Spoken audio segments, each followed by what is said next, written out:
좋은 것부터 좀 말씀을 드리면 저는 첫 번째가 입니다. 2020년, 2021년에 여러분들이 관심이 많았었던 섹터는 아닙니다. 반도체, 자동차, 네카오는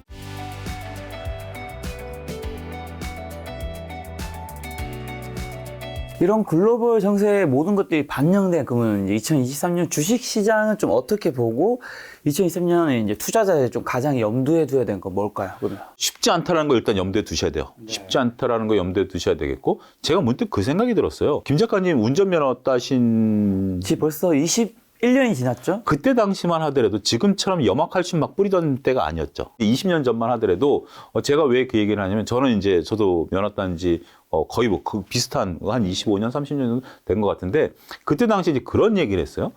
많은 분들이 두 가지 있어요. 강원도 가서 운전 한번 해야 된다. 이 산길을 막 이렇게 굴고. 두 번째는 겨울을 3번 나야 모범 운전사가 된다라는 거예요. 그때 당시는 이제 염화칼슘 뿌리던 때가 아니니까 제가 최근에 유튜브를 이렇게 보다 보니까 1987년 그 강원도 눈 내린 길이 있었어요. 완전히 이제 눈이 이렇게 쌓인 길이에요. 그때 염화칼슘이라는 게 없었으니까 거기를 해야 운전이 된다라는 거죠. 근데 지금은 염화칼슘 뿌려놓으니까 하루면 녹아버리잖아요. 그렇죠. 자, 이게 중요합니다. 2020년, 2021년에 들어오신 분들은 눈 내린 길에 운전해본 경험이 없으신 분들이에요. 근데 지금은 내년도에는 눈이 최소한 10cm 정도 쌓인 도로에서 운전하셔야 돼요. 그러려면 운전 기술이라든지 속도도 조절해야 되고 더 집중하고 노력하셔야 돼요. 그렇지 않으면 운전 포기하셔야 돼요. 내년도 그렇게 된다는 거고. 근데 한편으로는 저는 의외로 좋은 수익률을 낼 수 있다. 장 자체는 안 좋아요. 장 자체는 안 좋은데 자, 2020년 같은 경우, 2021년들 같은 경우 기업들의 이익을 보게 된다면 예를 들어서 50% 성장하는 기업이 있고 10% 성장하는 기업이 있어요. 다 성장하다 보니까 어떤 놈이 50%인지 어떤 놈이 10%인지 구분하기가 어려웠어요. 그리고 웬만했으면 조금 다 웬만하면 올랐었던 시기죠. 지금은 제가 말씀드렸다시피 내년도 경제 성장률만 놓고 보면 다 역성장이에요. 다 마이너스예요. 그 상황에서 뭔가 플러스가 딱 나타난다면 눈에 띌까 안 띌까요? 돈이 몰리겠네요. 돈이 몰리죠. 군계 일학, 소위 군계 일학 이게 보이고 이것을 찾아낼 수만 있다라면 그리고 이게 사람들에게 회자되기 시작한다라면 더 부각되는 거죠.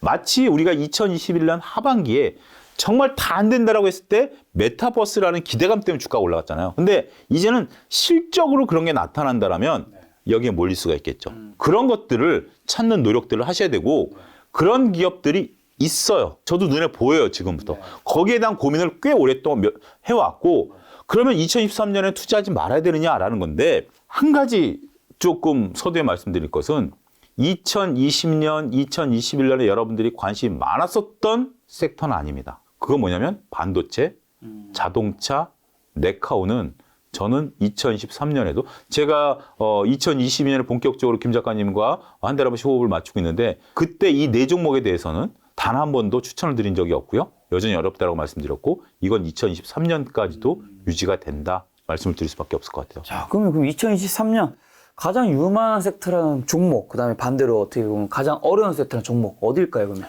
일단 좋은 것부터 말씀드리죠. 좋은 것부터 좀 말씀을 드리면 저는 첫 번째가 여행입니다. 여행. 지금 이번 주 나온 리포트 보면 진에어가 4분기 흑자 전환 가능성이 열렸어요. 그리고 제주항공 같은 경우 내년 1분기 흑자 전환, 하나투어가 내년 상반기 흑자 전환 얘기가 나와요. 지금 여러분들 주위에 김 작가님도 보시면 주위에 일본 가시는 분들 굉장히 많죠. 어유 많아지더라고요. 저도 일본 11월 달에 갔다 왔고 지금 뭐 제 지인에 들으면 신주쿠 일본 명동이죠. 한국말밖에 안 들린대요. 그렇게 지금 이제 몰리고 있어요. 그 다음에 제 친구들을 보면 필리핀, 베트남에 골프 치러 가는 친구들을 좀 막 수두룩 빽빽합니다. 많이 가요. 지금 많이 가요. 이런 것들이 이제 실적으로 찍힌다라는 거죠. 우리가 이제 기대감에서 실적으로 찍히고 여기에 이제 겨울이 또 어떻게 보면 성수기예요. 지금 중국은 안 열렸어요, 여러분. 중국에 기대서 올라간다는 얘기는 저를 하고 있는 건 아닙니다. 중국 안 열렸는데 중국 아닌 쪽에서 지금 막 사람들이 막 미어 터지기 시작했어요. 억눌렸던 수요가 폭발한 거죠. 3년 만에 여행 한번 가보자라는 거죠. 이거 가지고 흑자 나는 거예요. 이거 가지고 흑자 나는 건데 여기에 중국이 열리면 플러스 알파가 되는 거죠. 그래서 제가 여행 관련주를 보는 것은 중국에 대한 기대감, 중국이 언제 열릴지는 아무도 몰라요. 거기에 너무 저는 기대 안 합니다. 차라리 천천히 열려도 상관없어요. 이거 아니고도 지금 먹고 사는 거예요. 특히 우리나라 같은 경우 하나투어 기준으로 봤을 때 코로나 이전에 수익의 40%가 일본에서 나왔어요. 근데 지금 일본이 열렸잖아요. 그렇기 때문에 이 부분에다가 중국이 열린 플러스 알파니까 더 좋은 거죠. 그래서 저는 여행, 대표적으로 이제 비행기, LCC. 그동안 가장 어려웠던 LCC 같은 경우가 저가항공사. 네, 저가항공사가 가장 좋다. 그 다음에 이제 여행사 같은 경우는 우리가 인바운드, 아웃바운드 중에, 그러니까 이제 우리가 여기서 여행사에서 외국 나가는 거하고 그들도 이제 외국에서 일본인들 이제 데리고 들어오는 거하고 이런 것들이 있는데 원래 아웃바운드가 수익이 많이 나요. 인바운드는 별로 수익이 안 났는데 아웃바운드가 지금 많이 나요. 인터파크 기준으로 어제 나온 걸 보니까 전년 동기 대비해서 그 단체 여행, 인터파크 같은 단체 여행 예약 건수가 1,800%가 늘었답니다. 그때는 없었으니까 그런 건데 이렇게 많이 이제 가고 있다라는 것에 있어서 좋고 호텔 좋고 면세점은 내년 초에 한번 좀 고비가 있어요. 재계약이 들어갑니다. 인천공항 입찰이 재계약이 들어가는데 인천공항의 그 면세점이 코로나 터지고 2020년 가을에 재입찰이 들어갔었어요. 그때 많은 면세점들이 우리 빼겠다 그랬어요. 사람들이 없으니까 거기 막대한 임대료 주고 빼겠다고 하니까 인천공항에서는 그거 빼면 분위기 이상해지잖아요. 아무리 사람이 없어도. 그래서 방식을 바꿨어요. 그때는 이제 고정비에서 매출의 몇 프로를 주는 걸로 바꿨어요. 서로 어떻게 보면 타협한 거죠. 타협해가지고 지금까지 끌고 왔는데 내년 상반기에 이게 만료가 됩니다. 그럼 아직까지 결정난 건 없어요. 인천공항공사가 이거를 지금처럼 한 번 더 유지해 줄지 아니면 고정가로 하게 될지 고정가로 하게 된다면 재무제표가 좀 안 좋겠죠. 제가 11월 달에 인천공항에 딱 그 추구 심사하고 면세점 갔을 때 코로나 이전과 비교했을 때 굉장히 한산했습니다. 아직까지 중국 관광객들이 안 들어왔고 과거처럼 우리가 이제 면세점에서 먹는 걸 산다라는 개념들이 좀 그렇게 드라마틱하지가 않아요. 그리고 경제가 저성장된다라면 조금 저 같은 경우 이제 뭐 제 개인적인 에피소드를 말씀드리면 갈 때마다 명품 넥타이라든지 아니면 뭐 소품들을 좀 봤어요. 제가 이제 뭐 큰 거 살 건 아니니까. 근데 매장에 사람이 없어요. 그런 것도 한번 면세점은 좀 지켜보자. 카지노 같은 경우 저도 굉장히 좀 요즘 많이 지켜보고 있는 건데 카지노는 일당백이에요. 일당백인데 카지노의 원래 전통적인 고객은 일본 사람들이었어요. 그러다가 이제 중국 사람들이 오면서 한 3년 동안 중국과 일본이 거의 비등비등 했는데 아직 중국은 안 들어오고 있고 일본 사람들은 지금 엄청나게 들어오고 있고 일본 지금 뭐 카지노 매출 같은 경우는 퀀텀 점프하고 있으니까 강원랜드도 심상치 않아요? 강원랜드 11월 달에 한 달 동안 거의 이제 그 코로나 이전까지 이제 들어오는 숫자가 들어왔어요.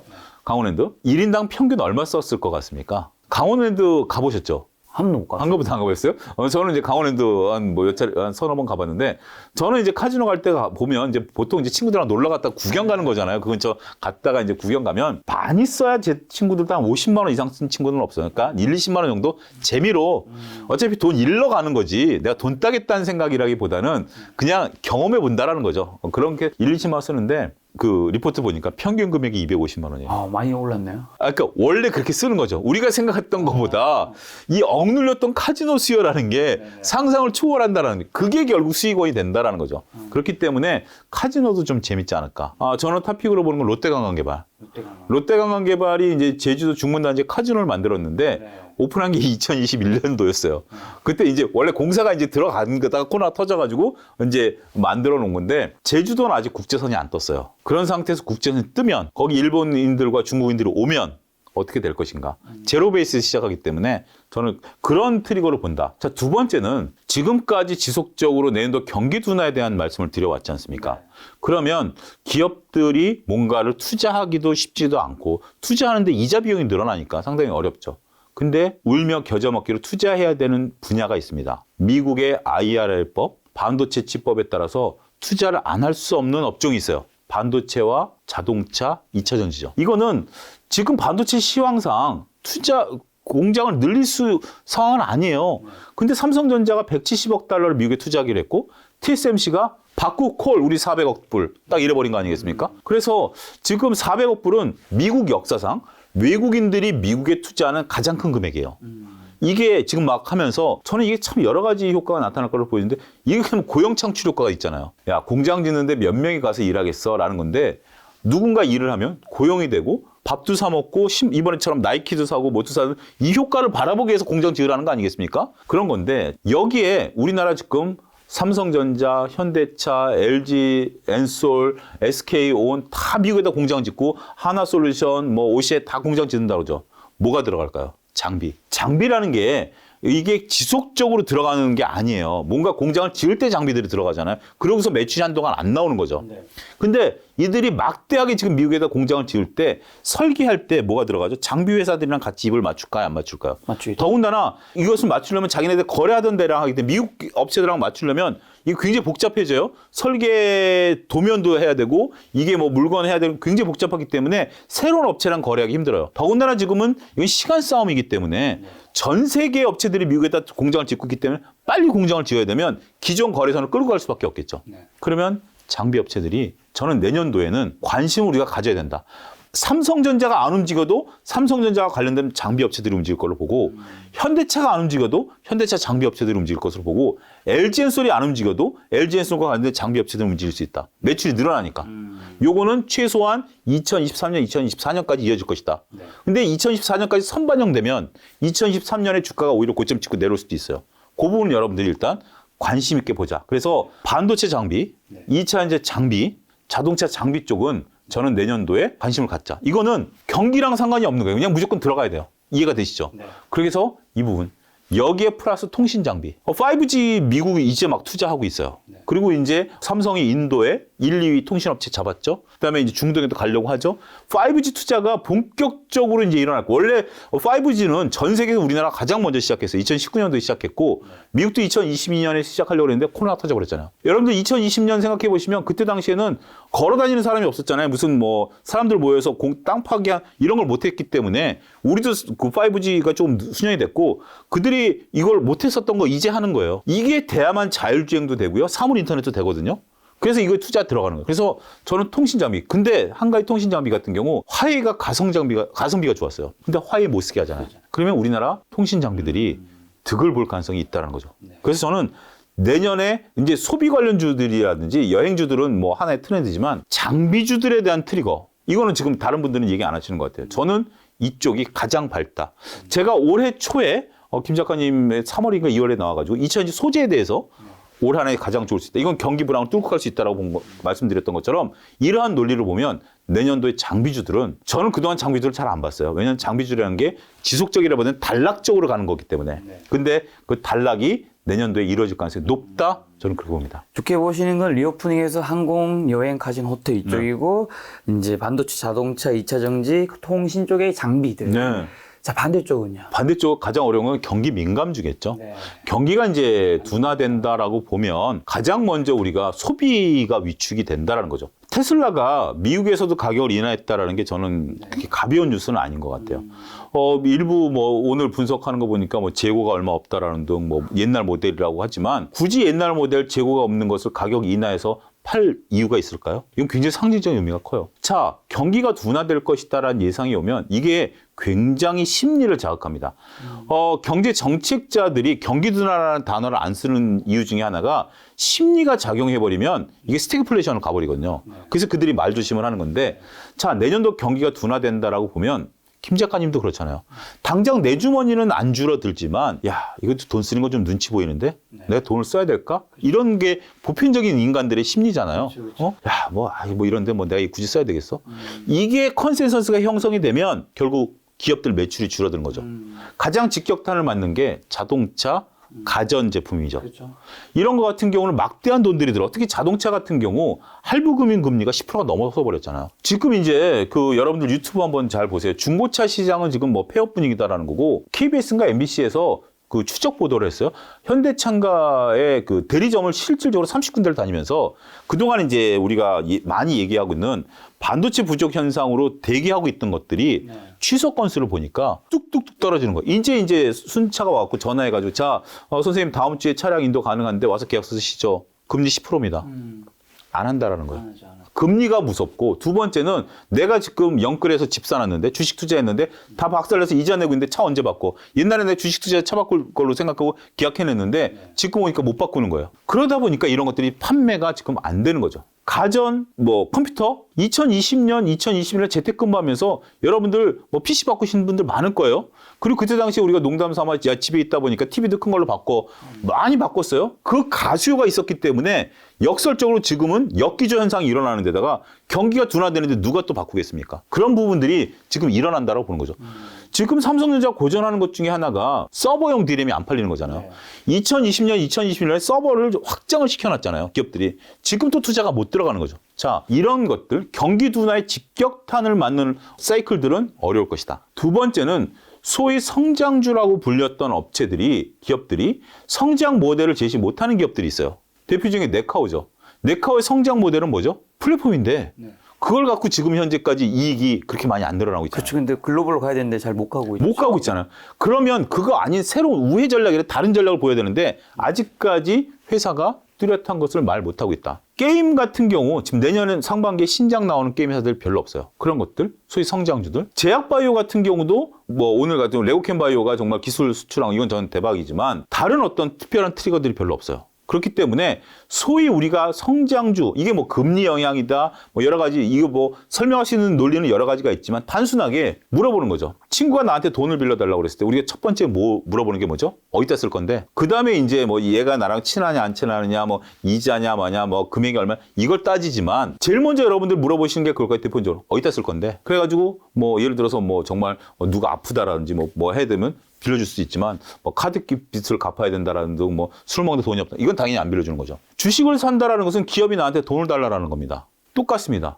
뭘로 돈 벌어서 나한테 주가를 올려줄 건데 그 답을 해주는 기업이 있고 못 해주는 기업이 있어요. 그전에는 우리가 플랫폼이고 성장해서 돈을 벌어줄 거야. 아 그래 금리도 싸니까 갖다 써. 근데 지금 은행에 놔둬도 10% 이자를 주는데 야 10%보다 더 벌어줄 수 있어? 구체적으로 설명을 해봐. 설명 못 하는 거예요. 이제는. 그전에는 은행에 놔둬봤자 이자를 안 주니까 야, 나 성장할 거야. 그래? 아, 그래. 그럼 그냥 갖다 써. 한 2, 3%만이라도 줘. 이거였는데 아, 믿고 빌려줬는데 지금 주가가 더 빠지고 있네? 근데 또 돈을 달래는 거예요. 그럼 이제 나한테 구체적으로 설명을 해봐. 계획을 좀 제출해봐.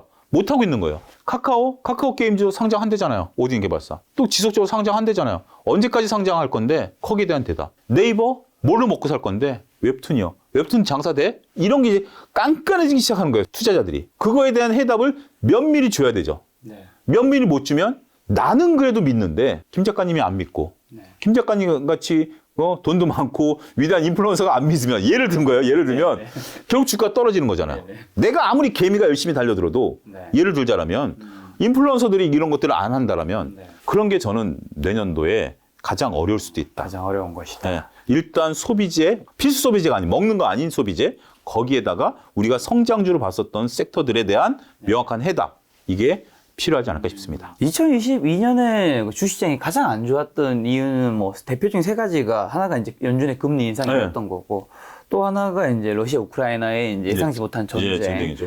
세 번째가 이제 코로나로 인해서 중국의 봉쇄였던 거잖아요. 근데 사실 이제 2023년에는 중국 코로나는 이제 완화로 갔고 그 다음에 금리 인상도 이제 더 올라가는 거는 이제 몇 개 남아있지만 어쨌든 이게 이제 올해만큼 더 하는 거는 아니라고 보잖아요. 그러면 이제 2023년, 2022년보다는 그래도 주식시장 장이 또 마지막으로 네 번째로 그때보다 이제 코스피가 한 30% 정도 떨어진 2,300대니까 훨씬 더 장이 좀 좋아질 수도 있는 거 아닌가요? 혹시? 저는 그렇게 보지는 않습니다. 몇 가지 이제 보면 2,300이라는 레벨에 대해서 우리가 이제 3,000 레벨을 보면 싸졌죠. 싸진 거 올라가는 건 별개죠.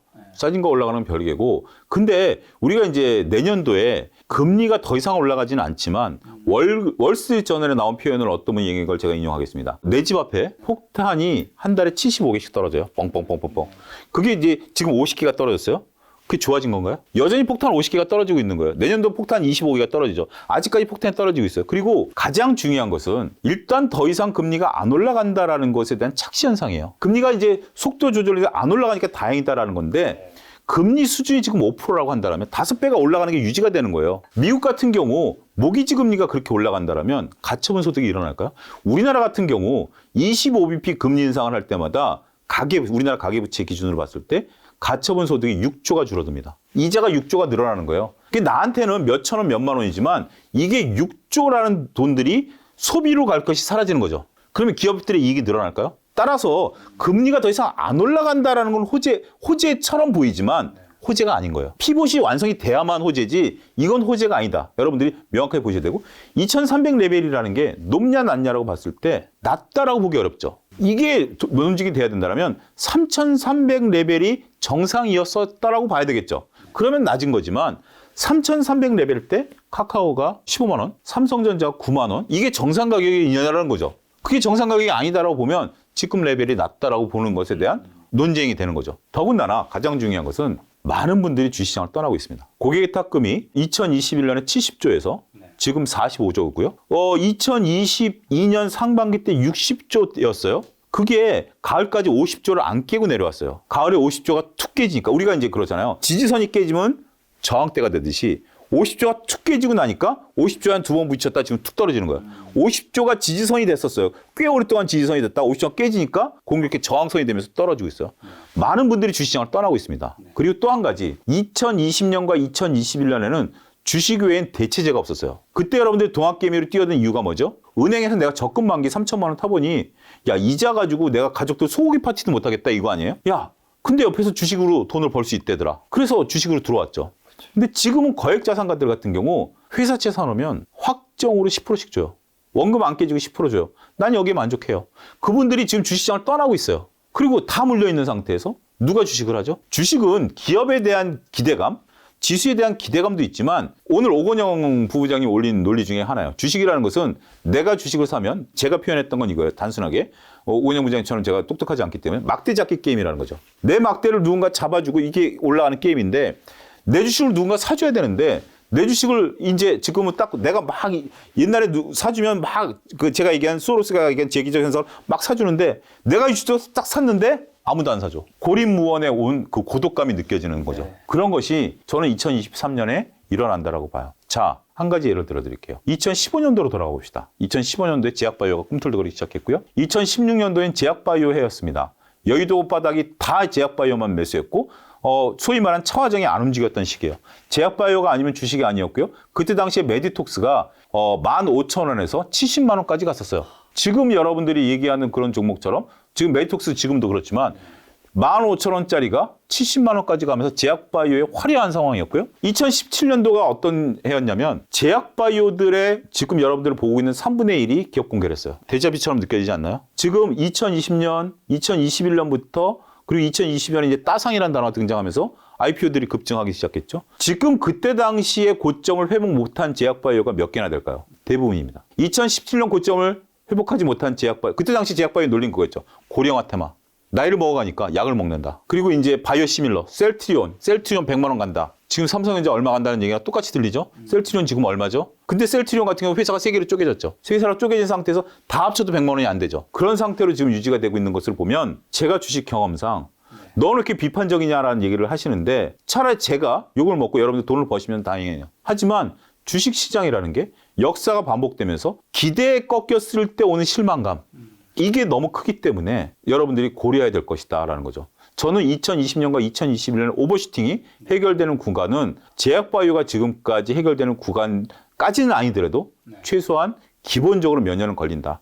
그 점 염두에 드리겠습니다. 알겠습니다. 오늘 이제 김작가 TV에서 차주 소장님과 촬영은 오늘 이제 마지막이잖아요. 네. 올해 이제 곧 있으면 또 2023년인데 네. 저희 이제 시청자분들에게 마지막으로 해주고 싶은 뭐 투자 조언 한마디만 좀 짧게 있다면. 아무래도 지금 이제 어려운 시기예요. 어려운 시기 이제 지나고 나면 분명 좋은 시기가 옵니다. 네. 근데 문제는 이제 어려운 시기가 짧냐 긴냐라는 거죠. 근데 이참에 여러분들이 참 냉정한 시각을 보고 2020년을 저는 여러분들 요 12월 말 1월 초에 딱 2시간만 시간을 내셨으면 좋겠어요. 2시간을 내셔가지고 여러분들이 해왔던 투자를 한번 돌이켜보고요. 그 다음에 수많은 얘기들이 회자됐던 네옴시티 관련해서 원전 관련해서 뭐 우리가 뭐 애플카 이슈에서 그랬을 때 주가가 어떻게 움직였고 지금 현황이 어떻게 됐는가. 무상증자에 대해서 금융감독원에서 발표가 나왔어요. 무상증자 발표된 이후에 주가 다 떨어졌다는 거. 그런 것들을 보면서 내가 과연 어떤 투자 철학을 갖고 주식을 했는가. 빨리 돈을 벌려고 했느냐, 공부를 안 하고 돈을 벌려고 했는데 공부해도 왜 수익이 안 날까? 그럼 내 공부가 잘못됐느냐? 이런 것들을 한번 해보시고 새로운 2023년 맞이하셨으면 좋겠고요. 제가 가능하면 2023년에 대해서 희망적인 부분들을 좀 위주로 제가 2022년에는 워낙 기대감들이 많아서 그걸 좀 기대감을 낮추는 데 제가 노력했다라면 2023년 워낙 안 좋을 거기 때문에 2023년에 좀 희망적인 부분들 좀 집중해서 발굴해서 말씀드리겠다라는 거 약속드리겠습니다. 알겠습니다. 소장님과는 이제 또 2023년 신년에 또 뵙도록 하겠습니다. 오늘 만난 손님은 차영주 소장님이었습니다. 지금까지 여러분 소중한 시간 함께 해주셔서 정말 감사합니다. 오늘도 김 작가였습니다. 고생 많으셨습니다. 감사합니다.